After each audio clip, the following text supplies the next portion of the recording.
Hello students, welcome to this class of the physics, and the next question of the center of mass now is that an object A is dropped from the top of the 30-meter high building, and at the same moment another object B is projected vertically upward with the initial speed of 15 meter per second from the base of the building.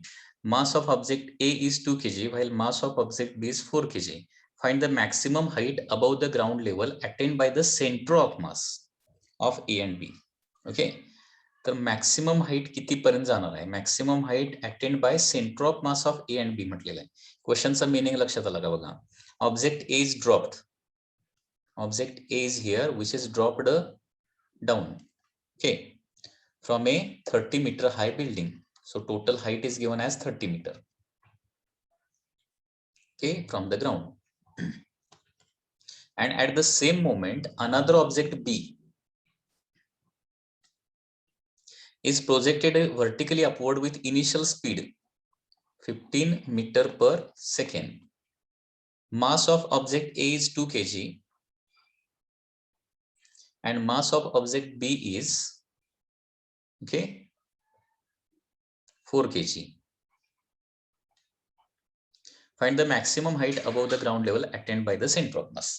आता maximum height, एखादी body you व्हेलॉसिटीने वर project केली तर maximum हाईटचा formula सगळ्यांनाच आठवत असेल. H max is given by formula u square by 2g हा formula आहे. ठीक आहे, तर maximum height attained by centre of मास काढायचं असेल तर initial velocity of centre of मास काढावं लागेल. या दोघांची इनिशियल व्हेलॉसिटी ऑफ या दोन ऑब्जेक्टच्या सिस्टीमची इनिशियल व्हेलॉसिटी काय येणार आहे? तर बघा, initial velocity of centre of mass is equal to m1 u1 plus m2 u2 divided by m1 plus m2, okay, divided by m1 plus m2. This is a very simple formula to calculate initial velocity of the COM, center of mass. Okay, so first mass is of 2 kg which is dropped down. Drop down म्हणजे त्याची initial velocity 0 येणार आहे. Second mass is of 4 kg, okay, and it is projected upward with initial velocity of 15 meter per second divided by total mass is 6. So initial velocity of center of mass is 60 divided by 6, that is equal to 10 meter per second. Okay, so very simple question. So this is the initial velocity of center of mass. Now the maximum height reached by the center of mass, h max is equal to u square by 2g, the velocity of center of mass square divided by 2g. So 100, 10 चा square येणार आहे 100 divided by 20. So answer येणार आहे 5 metre is the maximum height reached by their center of mass. So this is the maximum height reached by the center of mass from its initial level. आता या दोघांचा centre of मास कुठे असणार आहे? या दोघांना जॉईन करणारी जी लाईन आहे त्या लाईनवर कुठेतरी असणार ना, म्हणजे 4 kg च्या जवळ इथं कुठेतरी असणार आहे. इथून वर तो 5 मीटर जाणार आहे. आता ग्राउंड पासून किती वर जाणार हे काढण्यासाठी अगोदर ही पोझिशन काढायला पाहिजे आपल्याला. ठीक आहे, या दोघांचा सेंटर ऑफ मास कुठे असेल तर दोघे हे अलोंग वाय ऍक्सिस आहेत असं समजूया आपण. Okay, so y coordinate of centre of mass is equal to m1 y1 plus m2 y2 divided by m1 plus m2 येणार आहे. सो m1 पहिल्याचा मास आहे 2 kg, त्याचा वाय कोऑर्डिनेट म्हणजे टोटल किती हाईटला आहे तो 30 मीटरला आहे. दुसरा 4 kg आहे परंतु तो बॉटमलाच आहे, म्हणजे त्याची हाईट येणार आहे 0 divided by total mass is 6. So y coordinate of centre of मास येणार आहे. दोघांचा सेंटर ऑफ मास इनिशियली कुठे असणार आहे? दोघांची जस्ट म्हणजे ए ज्यावेळी कुठे असणार? टॉपला असणार. बी ज्यावेळी बॉटमला असणार त्यावेळी सेंटर ऑफ मास कुठे असणार आहे? दॅट इज 60 डिवायडेड बाय 6 म्हणजे 10 मीटरला असणार आहे. 10 मीटर फ्रॉम द बॉटम, बरोबर आहे ना? बॉटम पासून तो 10 मीटरला असणार आहे. बघा, म्हणजे 4 kg पासून 10 मीटरला येतोय आणि 2 kg पासून किती येतोय? 20 मीटरला येतोय. आणि इथून तो वर जाणार आहे सेंटर ऑफ मास आणि परत खाली येणार आहे. फायनली दोन्ही ऑब्जेक्ट सरफेसवर जाऊन आदळणार. फायनली पडल्यावर सेंटर ऑफ मास सरफेसलाच येणार ना. तर इथून हे एच मॅक्स किती काढले? 5. So total height from ground, total height from the ground हे त्याच्यामध्ये एक लक्षात घ्या, हे अंडरस्टँडिंगचा पार्ट आहे. Total height from the ground of centre of mass will be 5 plus काय होणार आहे? 10 होणार आहे. So answer is equal to 15 metre is the final answer. हेच येणार आहे. Next question is like this: the two masses m1 and m2 are connected by a spring. Okay, so here it is a spring and two masses m1 and m2 are connected by a spring of spring constant K and are placed on a frictionless horizontal surface. Okay, so there is no friction at all here.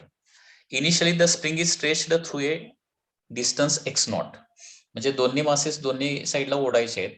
Okay, दोन्ही साईडला ओढायचे जेणेकरून स्प्रिंगचं elongation जे आहे ते किती झालं पाहिजे, x not झालं पाहिजे.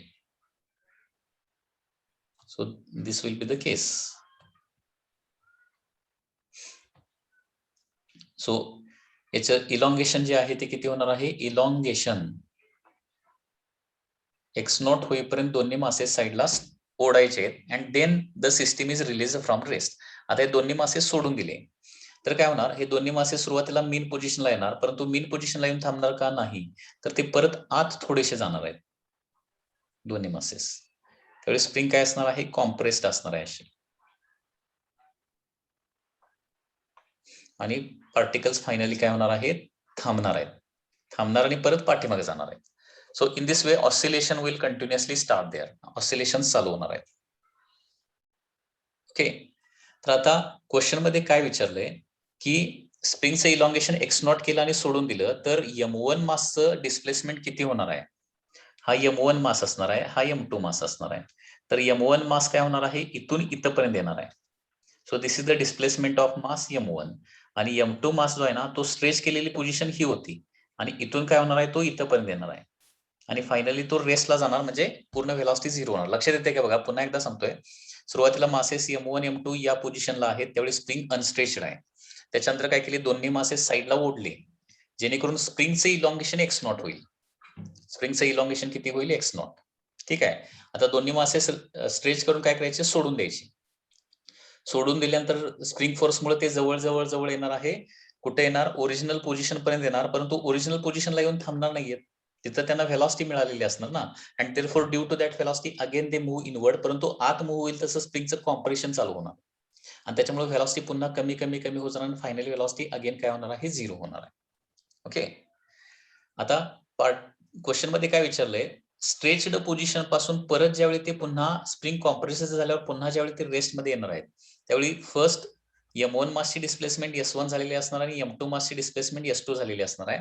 तर हे s1 s2 किती असणार आहे in terms of x not असं विचारलेलं आहे. s1 आणि s2 किती असेल, तर लक्षात घ्या, ज्यावेळी दोन मासेस एकमेकाला स्प्रिंगने अटॅच केलेले असतात, ओढतोय आणि सोडून देतोय ना, त्यावेळी काय होतंय, centre of mass does not change its position. Centre of mass जागचा हलत नाहीये, कारण ते देखील एक प्रिन्सिपल आहे ऍक्च्युअली.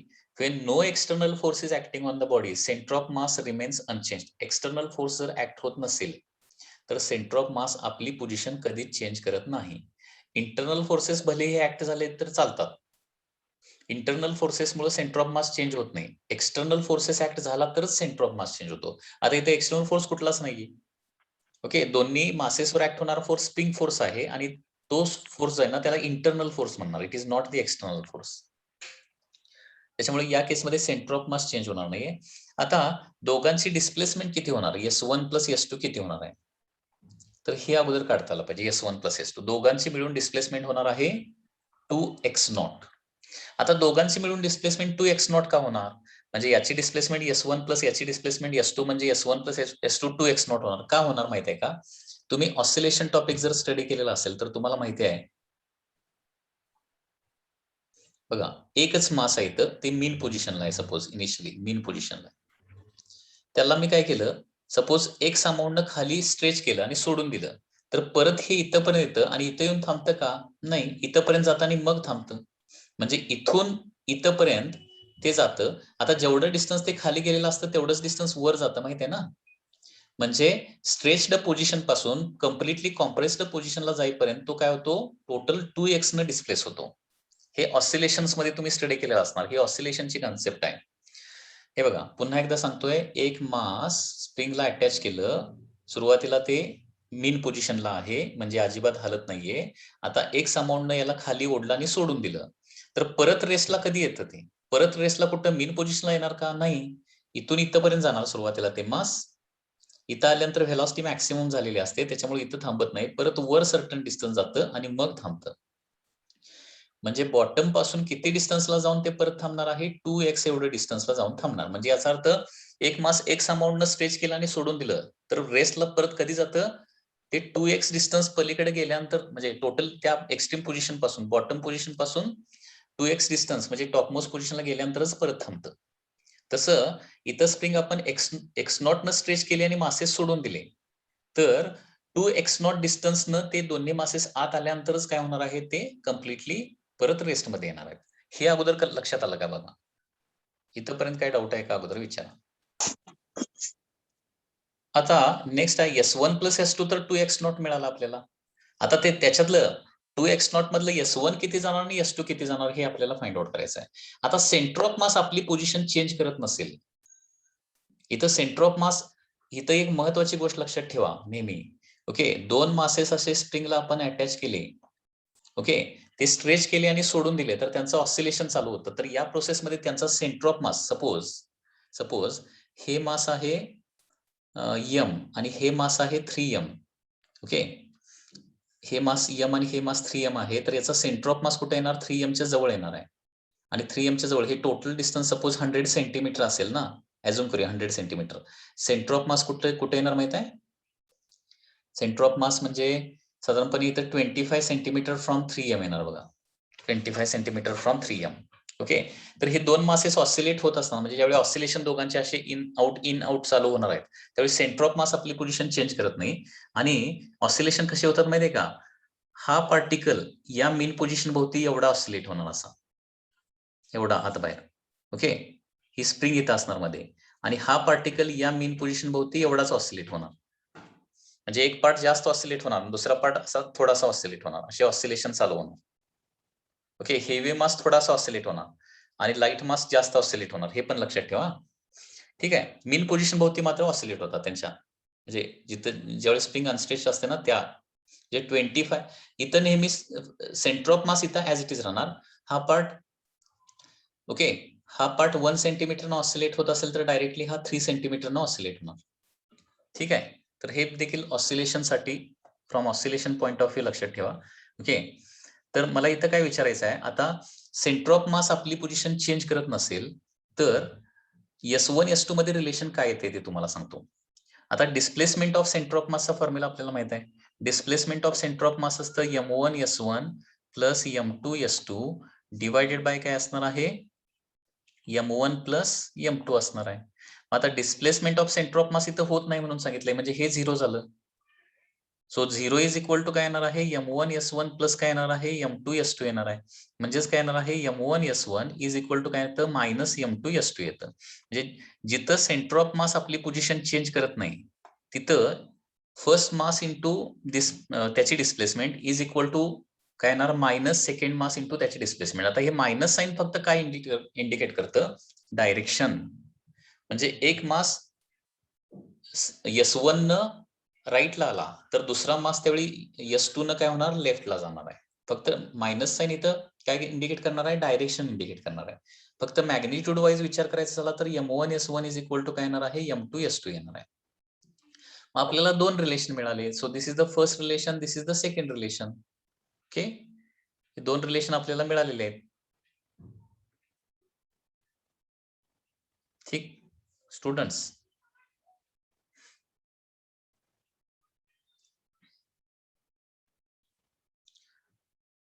हे दोन रिलेशन मिळाले आणि आता याच्यावरून S1 S2 काढू शकतो. Suppose S2 is equal to काढूया आपण. S2 is equal to M1 by M2 into S1 येणार आहे. तर S2 इथं रिप्लेस करतो.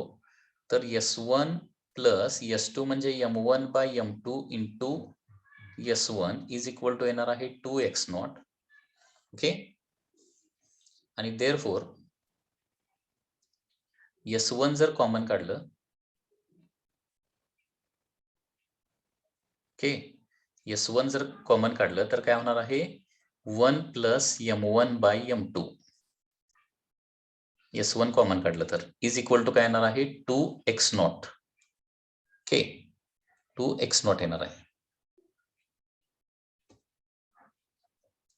And therefore S1 in bracket पाहिजे तर असं करूया M1 plus M2 divided by M2 is equal to 2x0 येणार.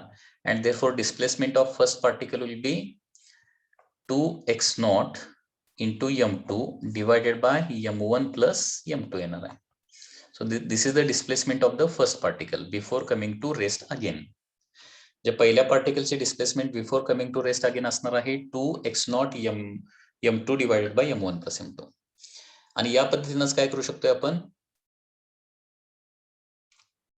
सेकंड पार्टिकलची पण डिस्प्लेसमेंट काढू शकतो. तर सेकंड पार्टिकलची डिस्प्लेसमेंट असणार आहे दॅट इज कॅल्क्युलेशन केलं तर बघा साधारणपणे असंच आन्सर येईल 2x0 M1 डिवायडेड बाय काय येणार आहे M1 प्लस M2 येणार आहे. Okay so in this way displacement of two particles is calculated. लक्षात येते का बघा? काय डाऊट असेल तर विचारा.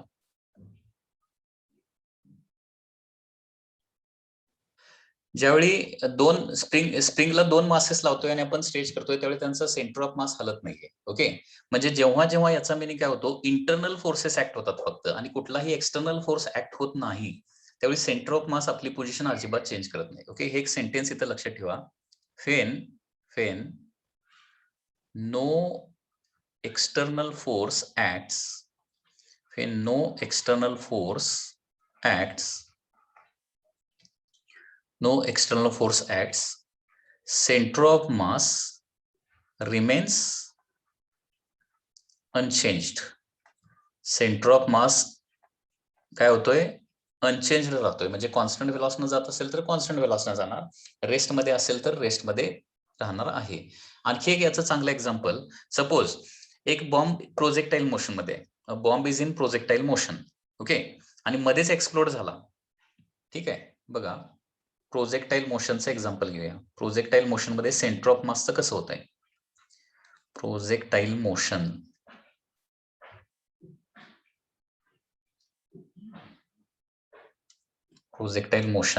मध्ये सेंटर ऑफ मास कसं होतंय. Suppose a body is projected from the ground. तर बॉडी प्रोजेक्ट केली तर काय होते या पद्धतीने ती बॉडी ट्रॅव्हल करणार अलॉंग द पॅराबोलिक पाथ आणि फायनली काय होणार आहे ग्राउंडवर स्ट्राईक होणार आहे किंवा लँड होणार आहे लाईक दिस. ओके या पद्धतीने प्रोजेक्टाईल मोशन होते.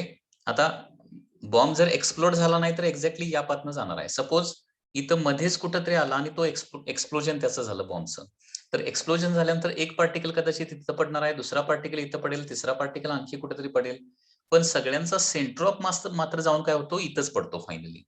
ओके म्हणजे हे तीन पार्टिकल जे आहेत फायनली अशा ठिकाणी जाऊन पडणार आहेत की जेणेकरून त्यांचा सेंटर ऑफ मास फायनली काय होईल इथंच पडेल आणि सेंटर ऑफ मास मात्र काय करतो ऍज इट इज आहे तोच पाथ काय करतो फॉलो करतो.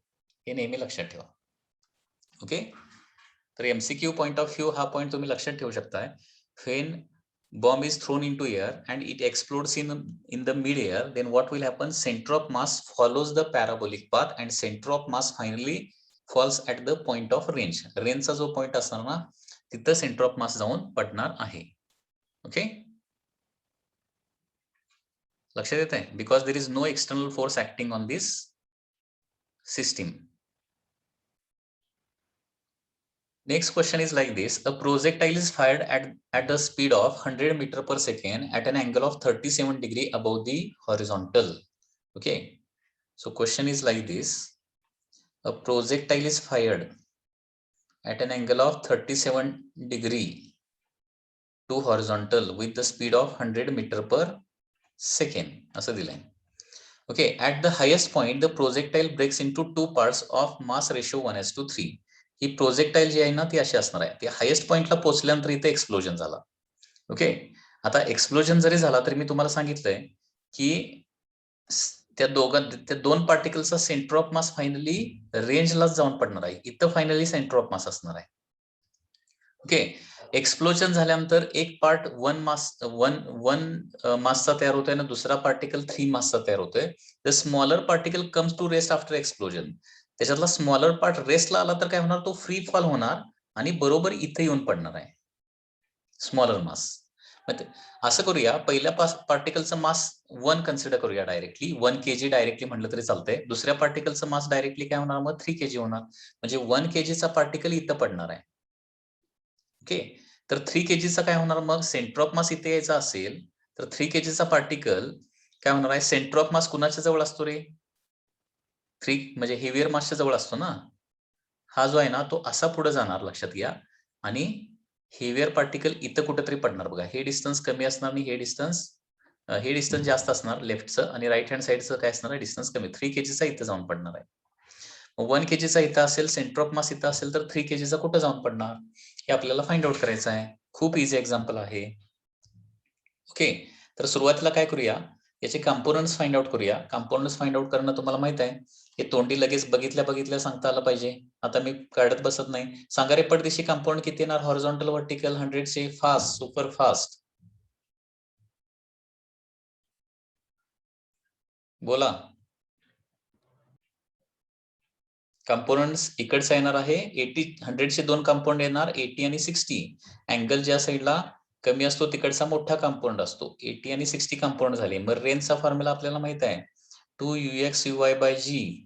Okay, so 2 into 80 into 60 divided by 10. 0 0 cancel. Okay, तर किती होणार हे, 960 metre. Very simple. So starting point पासून काय होणार आहे, 960 मीटरला सेंटर ऑफ मास असणार आहे. 1 kg मासची पोझिशन काय असणार रे, डिस्टन्स किती असणार, दॅट इज 960 चं बरोबर हाफ, म्हणजे किती येणार आहे, 480 मीटर.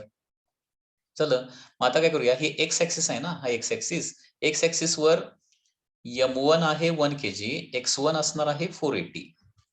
ओके, सेंटर ऑफ मास आहे किती, 960 ला, आणि 3 kg मास मग कुठं असेल ते काढायचं आहे. तर X coordinate of centre of मासचा फॉर्म्युला आपण वापरूया, that is m1 x1 plus m2 x2 divided by m1 plus m2. Okay, तर position of centre of mass दिलेले आहे 960 is equal to m1 that is 1 into त्याचा X coordinate आहे 480 plus m2 that is of 3 kg आहे, त्याचा position काढायचे आहे आपल्याला, divided by m1 plus m2 म्हणजे 4 येणार आहे. 1 plus 3, 4. Okay, so it is 960 into 4 is equal to 480 plus 3x2. Okay, complete equation ला 3 ने डिवाइड करूया. 320 into 4 is equal to 160 plus x2. Okay, so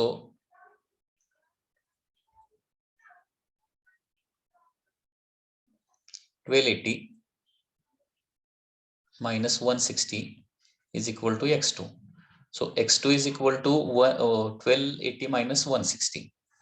That is equal to 1120 meter from the origin. Okay, 1120 from the 1120 meter from the origin. Origin पासून तो 1120 मीटरला जाऊन पडणार आहे. पहिली गोष्ट, सेंटर ऑफ मास कुठं पडणार हे तर तुम्हाला कॅल्क्युलेट करावंच लागणार आहे, दॅट इज ऑफ 960 मीटरला जाऊन पडणार आहे. ओके, आता सेंटर ऑफ मासच्या लेफ्ट हँड साइडला m इंटू एक्स जेवढं असतंय ना, तेवढंच राईट हँड साइडला m इंटू एक्स असते, लक्षात ठेवा. म्हणजे आपण असं लिहू शकतो, m1 x1 is equal to m2 x2 पण लिहू शकतो. Okay, m1 x1. आता हे मास m1 किती आहे, 1 kg आहे, इंटू x1 म्हणजे हे डिस्टन्स 480 पासून 960 पर्यंतचं डिस्टन्स, मधलं डिस्टन्स म्हणायला लागलोय, लेफ्ट आणि राईटचं डिस्टन्स, तर ते 480 येणार आहे. बरोबर आहे ना. सेंटर ऑफ मासच्या लेफ्ट हँड साइडला जेवढे mx असते तेवढंच राईट हँड साइडला mx असते, हे लक्षात ठेवायचं.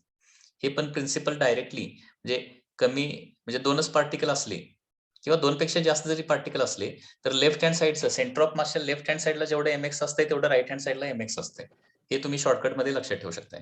तर लेफ्ट हँड साइडला मास आहे 1, डिस्टन्स आहे हे 480 आणि हे 960, म्हणजे हे 480 मीटर येणार ना. Subtraction 960 minus 480 is equal to m2 किती आहे, 3 kg आहे, आणि x2 आहे काढायचा आहे. सो x2 येणार आहे दॅट इज 160 480 बाय 3 160 मीटर येणार आहे, 160 मीटर. मग आता सेंटर ऑफ मास पासून इकडे हे 160 येणार, म्हणजे टोटल ओरिजिन पासून पॉइंट ऑफ प्रोजेक्शन पासून हेवियर पार्टिकल कुठं पडणार, तर हे 960 तर आहेत सेंटर ऑफ मासचं, प्लस त्याच्यामध्ये 160 ऍड होणार, 02112 मीटर असं पण कॅल्क्युलेट करू शकताय.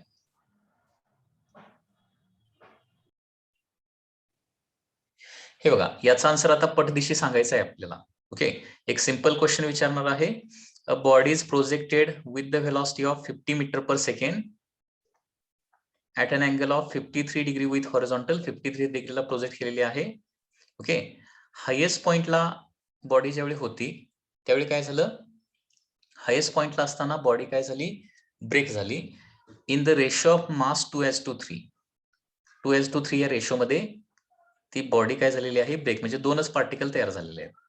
ठीक आहे, तर त्याच्यातला लाइटर पार्टिकल आहे तिथे येऊन पडला. क्वेश्चनच काय सांगतोय बघा, लाइटर पार्टिकल परत आहे तिथे येऊन पडला पॉइंट ऑफ प्रोजेक्शनलाच. तर heavier particle centre of mass तर इथे जाऊन पडणार आहे, हेवियर पार्टिकल कुठं जाऊन पडलेला असेल. ओके, म्हणजे पॉइंट ऑफ प्रोजेक्शन पासून हेवियर पार्टिकल कुठं पडलेला असेल, पट दिवशी जरा कॅल्क्युलेशन करून सांगा रे. बघा, सेंटर ऑफ मास तर रेंजला जाऊन पडणार. रेंजचा फॉर्म्युला असतो 2uxy/g. हे तोंडी सुटते म्हणून हा फॉर्म्युला बरा पडतोय, लक्षात घ्या. 2uxy/g. Component 50 metre per second असेल तर हा कंपोनंट 50 चे दोन कंपोनंट 40-30 येतात. हे मी ते प्रोजेक्टाईल मोशन मध्ये फास्ट कंपोनंट कसं काढायचं ते शिकवलेलं आहे तुम्हाला. इकडचा येणार आहे 30, इकडचा येणार आहे 40 component. So 2 × 40 × 30 divided by 10. Okay, get cancel and therefore range येणार आहे 240 मीटर. सेंटर ऑफ मास तर 240 ला येणार. आता मी तुम्हाला एक प्रिन्सिपल सांगितले, आठवते ना, काय, सेंटर ऑफ मासच्या लेफ्ट हँड साइडला जेवढं एमएक्स असते तेवढं राईट हँड साइडला एमएक्स असते. आता फॉर एक्झाम्पल 2:3 मासचा रेशो असेल तर डायरेक्टली अज्युम करा ना, एक पार्टिकल 2 kgचा आहे आणि दुसरा पार्टिकल 3 kgचा आहे डायरेक्टली. तर m1x1 इज इक्वल टू काय करतो, m2x2 करतो. तर m1 आहे 2 kg, त्याचं डिस्टन्स सेंटर ऑफ मास पासून डायरेक्टली रेंज एवढंच येणार ना, 240 येणार आहे, इज इक्वल टू दुसरा पार्टिकल 3 kgचा आहे, त्याचं डिस्टन्स सेंटर ऑफ मास पासून x2 काढायचा आहे. Okay, so 3 8 24. Okay, so 160 is x2 येणार आहे. ओके, सो x2 160 म्हणजे 240 पासून 160 मीटर येणार आहे.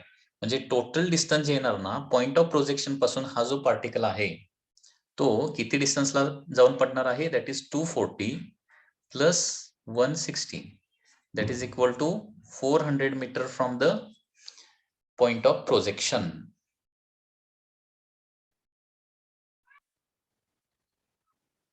फर्स्ट पार्टिकल येऊन पॉइंट ऑफ प्रोजेक्शनलाच पडतोय, हे लक्षात घ्या. ओके, तिथं या क्वेश्चन मध्ये मी असं नाही सांगितलं की फर्स्ट पार्टिकल लाइटर पार्टिकल खाली पडलाय असं सांगितलं नाही. Okay, first particle again return to the point of projection. Okay, so in this way correct answer will be 400 meter. This is one more point which is to be remembered. In case of earth moon system, earth and moon moves in a circular path about their center of mass. सगळ्यात महत्वाची गोष्ट, हे तुम्ही आतापर्यंत कदाचित ऐकलेलं असेल की अर्थ भोवती मून फिरतोय, पण हे करेक्ट आहे का? अर्थ भोवती मून फिरतोय म्हणजे तिथं तुम्ही काय अज्युम करताय की अर्थ स्टेशनरी आणि त्याच्या भोवती मून फिरायला लागलाय, but it is not actually true. Okay, अर्थ आणि मून त्या दोघांचा जो सेंटर ऑफ मास आहे ना त्या सेंटर ऑफ मास भोवती फिरतायत. Okay, that is the correct thing. Okay, so this is Earth, this is the moon. यांचा सेंटर ऑफ मास हेवियर मासच्या जवळ असेल, कदाचित तो अर्थच्या आत पण येईल, माहिती नाही आपल्याला, पण अर्थच्या सेंटरला तर डेफिनेटली येणार नाहीये. तर या सेंटर भोवती काय होते, अर्थचा सेंटर रिव्हॉल्व होतोय आणि याच सेंटर भोवती काय होतोय, हा जो सेंटर आहे ना, हा सेंटर, या सेंटर भोवती काय होतोय, मून रिव्हॉल्व होतोय. आणि या दोघांचा सेंटर ऑफ मास जो आहे ना तो सन भोवती इलिप्टिकल ऑर्बिट मध्ये फिरतोय, दोघांचा centre of mass. Okay, so in case of earth moon system, अर्थ and moon moves in a circular path about their center of mass, always being opposite side. Earth is a huge as compared to moon, therefore center of mass is very close to the center of earth, inside the earth. Center of mass of earth and moon system moves in a elliptical orbit, okay, around the sun. Okay, so this is one very important thing. Next question बघा, related to gravitational attraction. There are two masses. Okay, one mass is of suppose there are two particles. Suppose there are two particles. First particle is having a mass of m and second particle is having the mass of 2m. Okay, and separation between them is suppose 100 metre. Okay, दोन particle आहेत, पहिल्या पार्टिकलचं मास m आहे, दुसऱ्या पार्टिकलचं मास 2m आहे आणि त्यांच्यामधलं separation 100 metre आहे. Okay, या दोन पार्टिकल मध्ये ग्रॅव्हिटेशनल फोर्स ऑफ अट्रॅक्शन आहे. Due to the gravitational force of attraction ते आता काय होतात, सुरुवातीला या 100 मीटर डिस्टन्स पासून रिलीज केले, तर रिलीज केल्यानंतर काय होणार आहे, एकमेकांच्या जवळ यायला लागणार आहे आणि फायनली दे विल कोलाइड. तर ते कुठं कोलाइड होणार, they will collide at their centre of mass. Okay, तर क्वेश्चन काय आहे, what is displacement of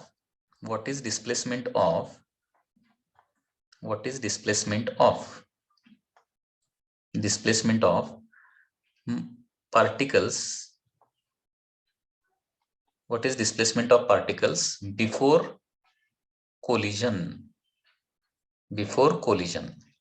okay, आता दोघांचं मास जर m एक्झॅक्टली असतं तर ते बरोबर कुठे येऊन कोलाइड झाले असते, बरोबर सेंटर ऑफ मासला म्हणजे एक्झॅक्टली मिड पॉइंटला येऊन कोलाइड झाले असते. पहिल्याची डिस्प्लेसमेंट 50 आणि दुसऱ्याची डिस्प्लेसमेंट पण 50 आली असती. परंतु नेहमी लक्षात ठेवा, दोन मासेस त्यांच्या म्युच्युअल ग्रॅव्हिटेशनल फोर्सनं जर येत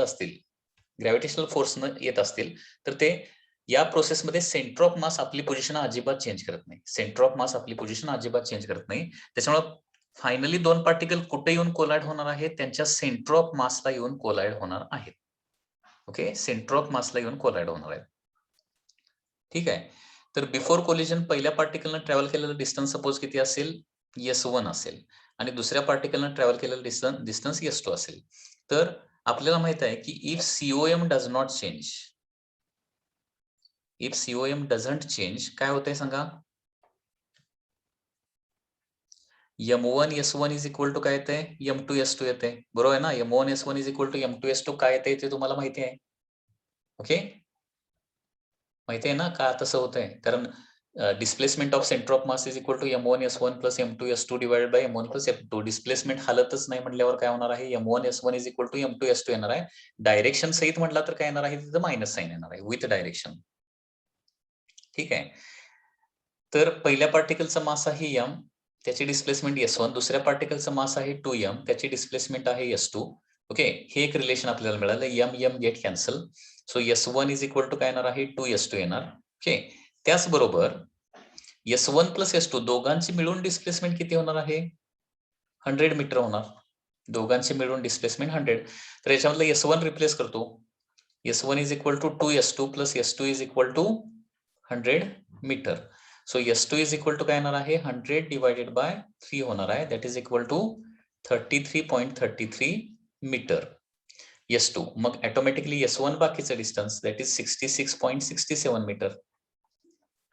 ओके, तर बिफोर कोलिजन पहिला पार्टिकल s1 डिस्टन्स जाऊन ओके कोलाइड होणार, दुसरा s1 डिस्टन्स म्हणजे 66.66 आणि सेकंड पार्टिकल 33.33 मीटर जाऊन कोलाइड होणार आहे आणि फायनली त्यांचं कोलिजन होणार, थांबणार आहे.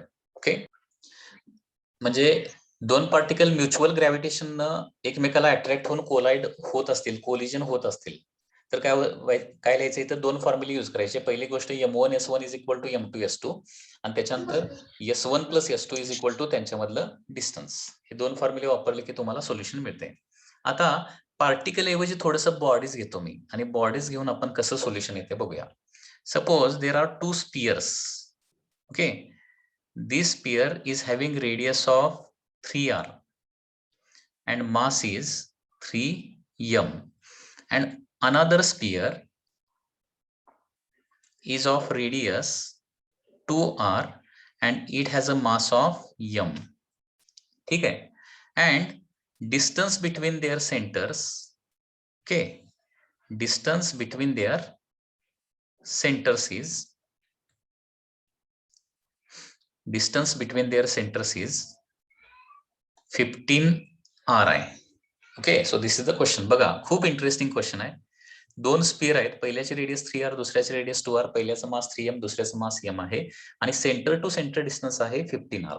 तर क्वेश्चन काय आहे, they are now starts moving towards each other due to gravitational force of attraction. ते एकमेकाकडे मूव्ह करायला चालू करतात ग्रॅव्हिटेशनल फोर्समुळे. Okay, then question is that how much is the distance travelled by each sphere. How much is distance travelled by each sphere before collision. Okay, that is the question.